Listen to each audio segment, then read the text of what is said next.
Hey, Melissa. Hey, Amy. So we have another very special guest. Yes. And he approached us and said, hey, let me tell my story. So go ahead and introduce yourself to everybody and tell us what you do. Yeah. Hi, everyone. My name is Shivang Thakor. I am an early career professional, recently graduated from college 2 years ago. I'm back home and I entered the literacy space, and there's a lot of thoughts I have on it. So thank you all for having me. Absolutely. So I'm excited because I was speaking to you a little bit before we got on, and you were telling me about your new app that you've created, and I really want to talk about why I think it's exciting. But why don't you tell everybody what it's about first? Yeah. So I'm building alongside my co-founder, Storia. It's a immersive reading platform that pairs adaptive soundscapes to where you are in the book. So as you read the book digitally, and the main character enters a forest, you might hear the birds chirping, or perhaps it's a dark forest and you might hear violin strings to match that ominous context and tone. Mm-hmm. And the reason why I think this is so exciting too is because I was thinking about how Amy and I had a doctor that was talking about developmental language disorder, and that was Dr. Tiffany Hogan. And she was talking about how a lot of times the kids have a hard time connecting meaning with words. And I think this would be really cool because you said that the words get associated with a sound. Exactly. And this also stems from my own background growing up. I'm a first generation college student. I graduated from the University of Notre Dame, came back home to New Orleans. And when I was in middle school, I would read Romeo and Juliet, and I wouldn't read it unless I was listening to Pachelbel's Canon in D. And that's what helped me finish the book, read Shakespeare. So I have a question. So I Interesting. understand what you're saying with this. You read the book out loud and it provides like kind of ambiance, I guess, for the background. How do you do that? They read it and you say he walked through the forest and they cue up forest noises, or is it a text that's already fed into the app, or what? Yeah, so that's a great question. As of right now, we are curating the stories and matching sound to see whether or not students and children like it. But I also have a business analytics background, and alongside lived experience with this sort of hypothesis, there's also technical understanding that words are data, that we can analyze data and get the sentiment. From there, the question becomes, can we pair a soundscape to it? And this is in a digital format, primarily because we're trying to meet children where they are, especially post-COVID, in a day and age where they're constantly scrolling on iPads.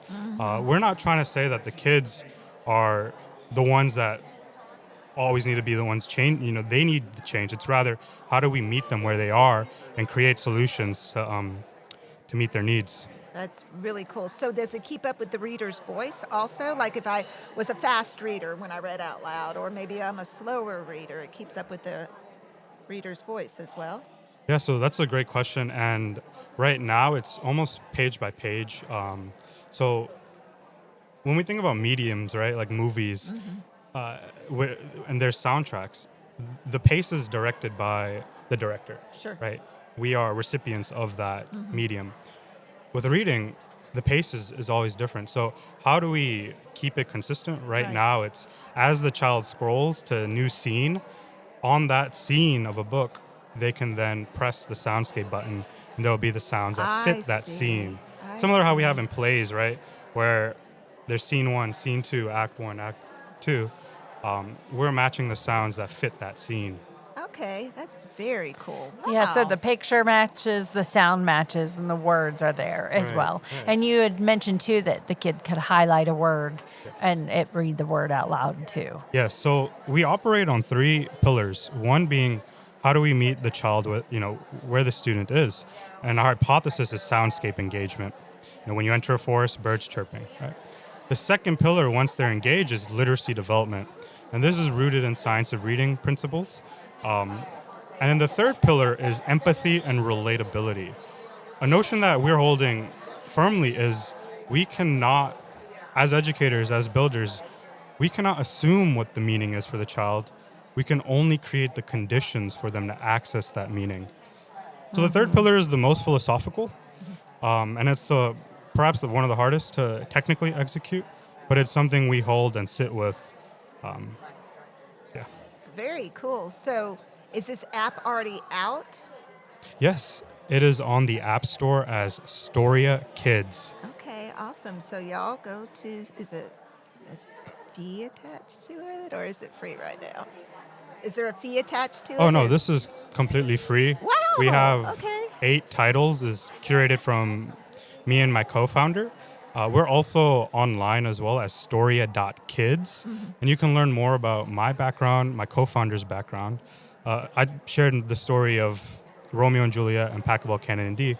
My co-founder, Akeen, is a parent who also has a child with autism. So we're building for a population that's very near and dear to our hearts.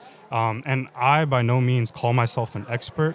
I'm at this very same conference where I've met these wonderful people inviting me on their podcast to learn, to be a student of the field. And remember to, just stay humble because I definitely don't know everything. Yeah. Me either. And I'm honored to be here. Great, We're so thank glad you. you came and spoke with us. This sounds like a great thing. Yeah, thank you again. Thank you. Thank We you. appreciate you. Thank you. All right, bye, y'all. Bye.